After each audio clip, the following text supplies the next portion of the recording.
Tuan-tuan dan puan semua dah tahu apa dia TPPA.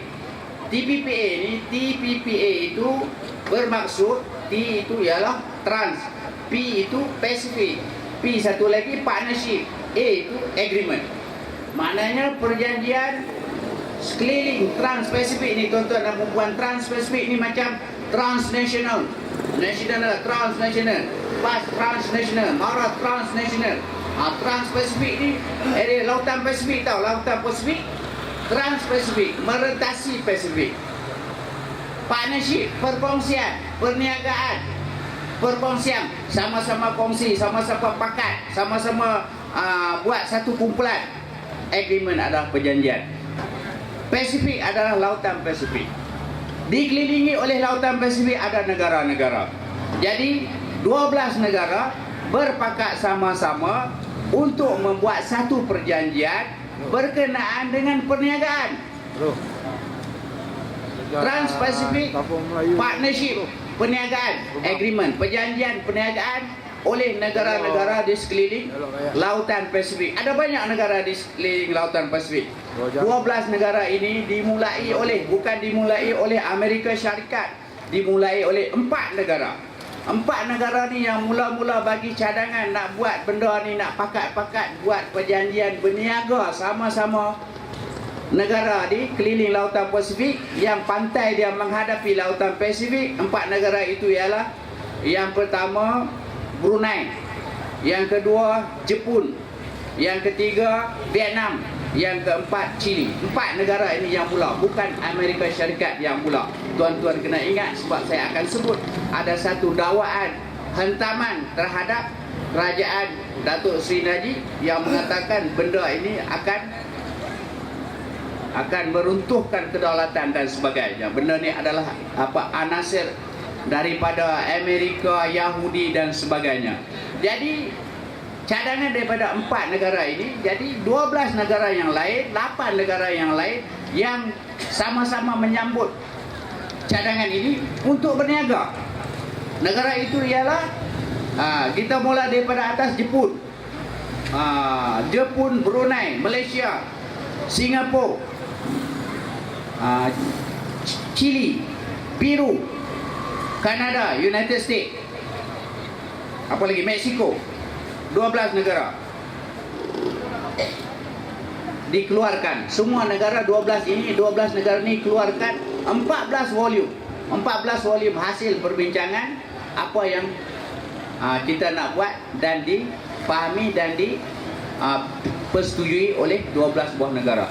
Tuan-tuan dan puan-puan, ada orang bagi tahu bahawa Amerika mengawal, Amerika jadi kuasa veto, Amerika ada say yang mutlak di dalam perjanjian ini. Salah, tidak betul.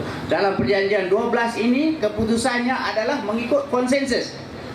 Jika ada 12 negara, jika 7 daripada 12 negara itu setuju, maka apa yang dibincangkan, keputusan itu dipersetujui. Kalau hanya 4 saja bersetuju, 8 lagi tidak setuju, maka apa yang dibincangkan itu tidak dipersetujui. Maknanya dia tak kira Amerika, dia tak kira kalau Amerika setuju mau pun, Amerika lawan tak setuju pun, tapi 11 lagi mau buat macam tu, maka keputusan itu dipersetujui. TPP ni, saya cerita betul Pak. TPP ni satu perjanjian perniagaan. Dia bukan perjanjian politik. Bukan dia perjanjian politik, perjanjian tuan-tuan, law ni perjanjian rakyat sana boleh masuk sini, jadi kerakyatan sini bertambahlah orang ini masuk satu parti, jadi banyak dia dalam parti itu lawan Barisan Nasional atau lawan mana-mana, dia pentang, dia bertanding dalam pilihan raya, dia boleh menang. Dia kan bukan perjanjian macam tu. Perjanjian perniagaan bebas. Zaman kerajaan Melaka di Asia Tenggara, diberitakan ada 20,000 kapal di Melaka, daripada India, daripada Arab, daripada China, daripada Eropah datang berniaga. Ini perniagaan bebas. Jadi maknanya masalah perniagaan bebas ini bukanlah satu masalah bagi kita.